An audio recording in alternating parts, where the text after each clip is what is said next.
Assalamu alaikum warahmatullah. This is Mohammadpur, Assistant Professor, Department of English, Mohammadpur Kendriya College, Dhaka. Welcome to our online class arranged by Mohammadpur Kendriya College. You all know that due to the spreading of COVID-19 all over the world, actual class, which students face-to-face communicate with one another isn't feasible at this pandemic situation. Therefore, our honorable principal, Professor Syed Jafar Ali, always motivates us and gives all types of logistics support to continue online class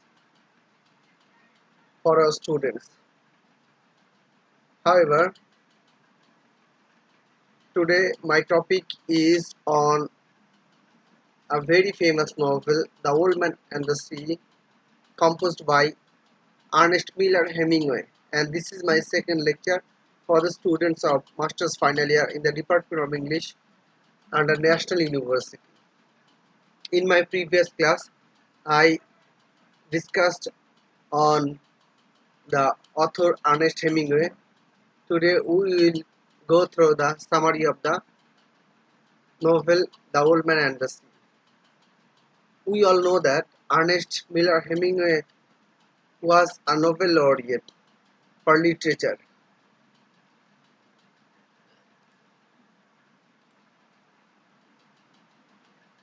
The plot overview of The Old Man and the Sea is the story of an epic struggle between an old seasoned fisherman and the greatest catch of his life. For 84 days, Santiago, an aged Cuban fisherman, has set out to sea and returned empty-handed. So conspicuously unlucky is he that the parents of his young, devoted apprentice and friend Manolin have forced the boy to leave the old man in order to fish in a more prosperous port. Nevertheless, the boy continues the boy continues to care for the old man upon his return each night. He helps the old man put his bread to his ramshackle hut, secures food for him, and discusses the latest developments in American baseball, especially the trials of the old man's hero, Joe DiMaggio. Santiago is confident that his unproductive streak will soon come to an end, and he resolves to sail out further than usual the following day. On the 85th day of his unlucky streak, Santiago does as promised, sailing his skiff far beyond the island's shadow coastal waters and venturing into the Gulf Stream. He prepares his lines and drops them. At noon, a big fish, which he knows is a marlin, takes the bait that Santiago has placed 100 fathoms deep in the waters. The old man expertly hooks the fish, but he cannot pull it in. Instead, the fish begins to pull the boat. Unable to tie the line fast to the boat for fear the fish would snap a taut line. The old man bears the strain of the line with his shoulders, back, and hands, ready to give slack should the marlin make a run. The fish pulls the boat all through the day, through the night, through another day, and through another night. It swims steadily, northwest until at last it tires and swims east with the current. The entire time Santiago endures constant pain from the fishing line. Whenever the fish lunges, leaves, or makes a dash for freedom, the cord cuts Santiago's badly.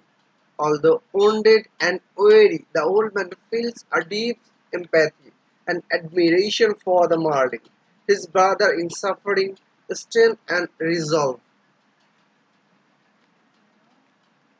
In the novel, on the third day, the fish Tired and Santiago, sleep deprived, aching and nearly delirious, manages to pull the marlin in close enough to kill it with a harpoon thrust. Dead beside the escape. The marlin is the largest Santiago has ever seen. He lashes it to his boat, raises the small mast, and sets sail for home. While Santiago is excited by the price that the marlin will bring at market, he is more concerned that the people who will eat the fish are unworthy of its greatness. As Santiago sails on with the fish, the marlin's blood leaves a trail in the water, which attacks shark. The first to attack is a giant mako shark, which Santiago manages to slay with the harpoon.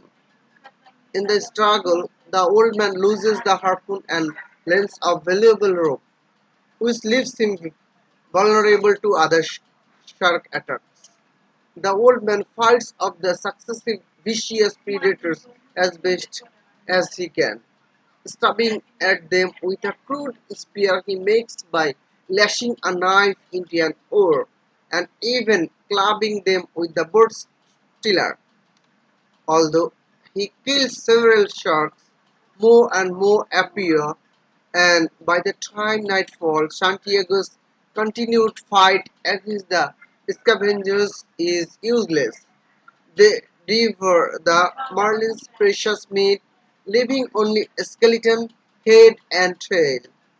Santiago chastises himself for going out too far and for sacrificing his great and worthy opponent. He arrives home before daybreak, stumbles back to his shack, and sleeps very deeply.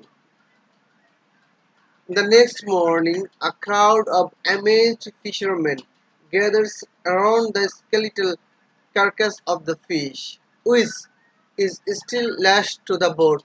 Knowing nothing of the old man's struggle, tourists at a nearby cafe observe the remains of the giant marlin and mistake it for a shark. Manolin, who has been worried sick over the old man's absence, is moved to tears when he finds Santiago safe in his bed.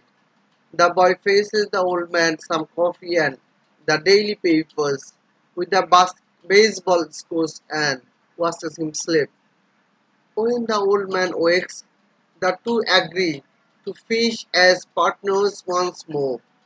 The old man returns to sleep and dreams his usual dream of lions at play on the beaches of Africa.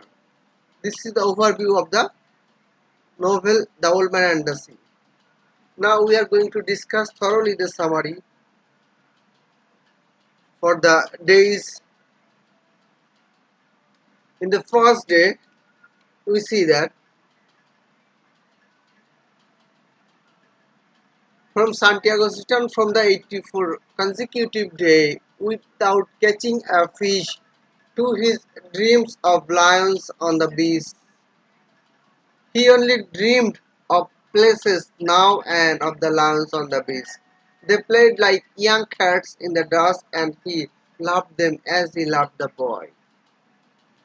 Santiago, an old fisherman, which we already know, has gone 84 days without catching a fish. For the first 40 days, a boy named Manolin had fished with him, but Manolin's parents, who called Santiago Salo or the worst form of unlucky, forced Manolin to leave him in order to work in a more prosperous boat. The old man is wrinkled, spotless, and scared from handling heavy fish on cords, but his eyes, which are the color of the sea, remain cheerful and undefeated.